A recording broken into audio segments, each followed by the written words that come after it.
आप सभी श्रद्धालुजनों का हार्दिक स्वागत है कर्मा कुटीर के इस आध्यात्मिक यात्रा में, जहां हम आपको सनातन धर्म की उन अमूल्य कथाओं से जोड़ते हैं जो आत्मा को निर्मल करती हैं और जीवन में श्रद्धा, भक्ति और संस्कारों का दीप प्रज्वलित करती हैं। यदि आप भी हमारी सनातन संस्कृति के पुनर्जागरण का भाग बनना चाहते हैं, तो कृपया इस वीडियो को अंत तक अवश्य देखें। आज का दिन है अत्यंत पुण्य फलदायी अजा एकादशी का। यह तिथि भाद्रपद मास के कृष्ण पक्ष में आती है और इसे अन्नदा एकादशी भी कहा जाता है। यह व्रत भगवान विष्णु की उपासना का अत्यंत प्रभावशाली माध्यम माना गया है, जो सभी पापों का नाश करने वाला और आत्मा को मोक्ष के पथ पर अग्रसर करने वाला है। अजा एकादशी की यह दिव्य कथा ब्रह्मवैवर्त पुराण में वर्णित है और इसका श्रवण मात्र भी अश्वमेघ यज्ञ के पुण्य के समान फलदायक होता है। यह कथा उस काल की है जब संपूर्ण पृथ्वी पर धर्मराज युधिष्ठिर का न्यायप्रिय शासन था। धर्मनिष्ठ युधिष्ठिर महाराज सदैव ज्ञान और धर्म की ओर उन्मुख रहते थे।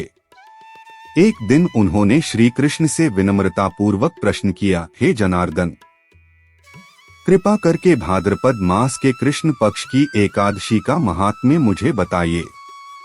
इस व्रत का नाम क्या है और इसका पालन किस विधि से किया जाना चाहिए? तब भगवान श्री कृष्ण ने मधुर मुस्कान के साथ कहा, हे राजन, इस पुण्य एकादशी को अजा या अन्नदा एकादशी कहते हैं। यह समस्त पापों का विनाश करने वाली, पुण्य प्रदान करने वाली और मोक्ष दिलाने वाली एकादशी है। श्री कृष्ण बोले, इस व्रत का पालन करने वाला मनुष्य जन्म जन्म के बंधनों से मुक्त होकर परमधाम को प्राप्त करता है। जो श्रद्धा से इसकी कथा सुनता है, वह भी दिव्य लोकों को प्राप्त करता है। इस व्रत का उल्लेख एक प्राचीन कथा में मिलता है, जो राजा हरिश्चंद्र के जीवन से जुड़ी है।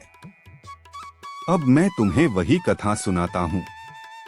ध्यानपूर्वक सुनो। एक समय की बात है, त्रेता युग में हरिश्चंद्र नामक एक महान सम्राट पृथ्वी पर राज्य करते थे।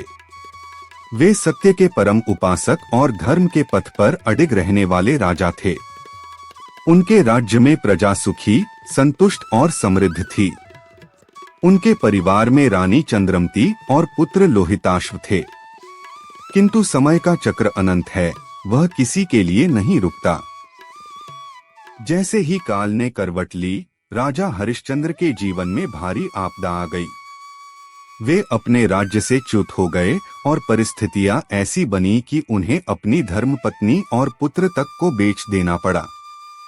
राजा को एक श्मशान में रक्षक का कार्य करना पड़ा, जहां उन्हें मृत व्यक्तियों के अंतिम संस्कार हेतु कर वसूलने का कार्य सौंपा गया। वे रात्रि दिवस मृत शरीरों की देखरेख करते और अश्रु बहाते, किंतु सत्य से विमुख न हुए। एक दिन अत्यंत दुखी मन से उन्होंने प्रभु से प्रार्थना की, हे भगवान, इस संकट से मुक्ति का कोई उपाय बताइए। तभी मार्ग से ऋषि गौतम का आगमन हुआ। राजा हरिश्चंद्र ने उन्हें साष्टांग प्रणाम किया और अपने दुख का विस्तार पूर्वक वर्णन किया। ऋषि गौतम ने राजा की दशा देखकर गहन करुणा की अनुभूति की और बोले, हे राजन, समय की गति को रोकना संभव नहीं, परंतु धर्म और भक्ति के मार्ग से न केवल दुखों से मुक्ति मिलती है, अपितु दिव्यता की प्राप्ति भी होती है। उन्होंने आगे कहा, भाद्रपद कृष्ण पक्ष में जो अन्नदा या अजा एकादशी आती है, उसका विधिपूर्वक व्रत करके तुम समस्त पापों से मुक्त हो सकते हो। यह एकादशी निकट ही आने वाली है, समाप्त करेंगे। राजा हरिश्चंद्र ने ऋषि गौतम की बातों को श्रद्धा से ग्रहण किया और व्रत करने का निश्चय किया। राजा हरिश्चंद्र ने अन्नदा एकादशी का व्रत करने का निश्चय किया और जैसे ही वह शुभ तिथि आई, उन्होंने ब्रह्मा मुहूर्त में उठकर स्नान किया, शुद्ध वस्त्र धारण किए और हाथ में गंगाजल लेकर भगवान विष्णु के समक्ष व्रत का संकल्प लिया कि आज मैं निराहार रहकर केवल आपकी भक्ति करूंगा। प्रभु मेरी इस कठिन परीक्षा में सहायता करें। फिर उन्होंने तुलसी देवी का पूजन किया, दीप प्रज्वलित किया और पूरे दिन व्रत का पालन करते हुए हरिनाम संकीर्तन में लीन रहे। उन्होंने न भोजन किया, न जल ग्रहण किया, केवल भगवत स्मरण और आत्मचिंतन। में लीन रहे। संध्या के समय भगवान विष्णु के समक्ष दीप जलाकर भक्तिभाव से प्रार्थना की। अगले दिन द्वादशी पर पुनः स्नान करके ब्राह्मणों को अन्न, वस्त्र और दक्षिणा देकर व्रत का पारण किया। जैसे ही यह व्रत पूर्ण हुआ, उनके जीवन में चमत्कारिक परिवर्तन आने लगे। जो राजा श्मशान में मृत शरीरों की देखरेख करता था, अब उसके जीवन में पुनः प्रभा की किरणें प्रकट होने लगी। उसी रात्रि को राजा को स्वप्न में भगवान विष्णु के दर्शन हुए और उन्होंने कहा, हे धर्मनिष्ठ राजन, तुमने मेरी प्रिय अन्नदा एकादशी का श्रद्धा पूर्वक पालन किया है। इस व्रत के पुण्य से तुम्हारे समस्त पाप नष्ट हो गए हैं। तुम्हारा तेज पुनः जागृत हो चुका है। उठो और अपने भाग्य का स्वागत करो। अगले ही दिन एक विचित्र संयोग के अंतर्गत नगर में म्लेच्छ मर गया और राजा को श्मशान से मुक्त कर दिया गया। कुछ ही दिनों में नगरवासियों को राजा हरिश्चंद्र की सत्यनिष्ठा और तपस्या का समाचार मिला और उन्होंने राजा को पुनः उनका राज्य सौंप दिया। चंद्रमती और लोहिताश्व भी सुरक्षित मिल गए और संपूर्ण नगर में उत्सव मनाया गया। देवताओं ने आकाश से पुष्प वर्षा की और दुंदुभियां बजाई गईं।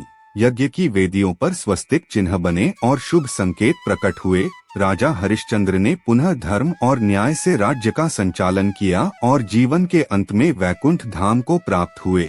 कथा सुनाने के पश्चात भगवान श्री कृष्ण ने युधिष्ठिर से कहा, हे नृपश्रेष्ठ, अन्नदा या अजा एकादशी का व्रत करने से मनुष्य के समस्त पाप विनष्ट हो जाते हैं और वह परम गति को प्राप्त करता है। जो व्यक्ति इस व्रत की कथा श्रद्धा से सुनता है, वह अश्वमेघ यज्ञ के बराबर पुण्य अर्जित करता है और उसे स्वर्गलोक की प्राप्ति होती है। इसलिए प्रत्येक मनुष्य को इस व्रत का पालन अवश्य करना चाहिए और यदि व्रत संभव न हो तो इस कथा का श्रवण अवश्य करना चाहिए, क्योंकि यह पवित्र व्रत शारीरिक, मानसिक और आत्मिक शुद्धि का साधन है। अजा एकादशी न केवल सांसारिक संकटों से मुक्ति देती है, बल्कि व्यक्ति के समस्त जन्मों के पापों का नाश करती है। यही कारण है कि इस एकादशी को अन्नदा अर्थात अन्नदान करने वाली, सुख समृद्धि प्रदान करने वाली और धर्म के मार्ग पर चलने वाली एक श्रेष्ठ तिथि माना गया है। अब आइए जानते हैं इस व्रत की संपूर्ण विधि, जिसे पालन करके आप भी हरिश्चंद्र जैसे कठिन काल से मुक्ति पा सकते हैं। एकादशी की पूर्व संध्या पर सात्विक आहार ग्रहण करें और रात्रि में भगवान का स्मरण करते हुए जल्दी सो जाएं। प्रातः ब्रह्मा मुहूर्त में उठें, स्नान करके शुद्ध वस्त्र धारण करें।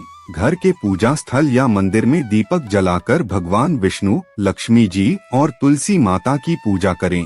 उनके सामने व्रत का संकल्प लें और यह मंत्र बोलें, एकादश्याम निराहार स्थित्वा अहं परेहनि भोयामि पुंडरीकाक्ष शरण में भवाच्युत अर्थात हे अच्युत। मैं इस एकादशी के दिन निराहार रहूंगा और आपकी शरण में रहकर भक्ति करूंगा। कृपया मुझे आश्रय दें।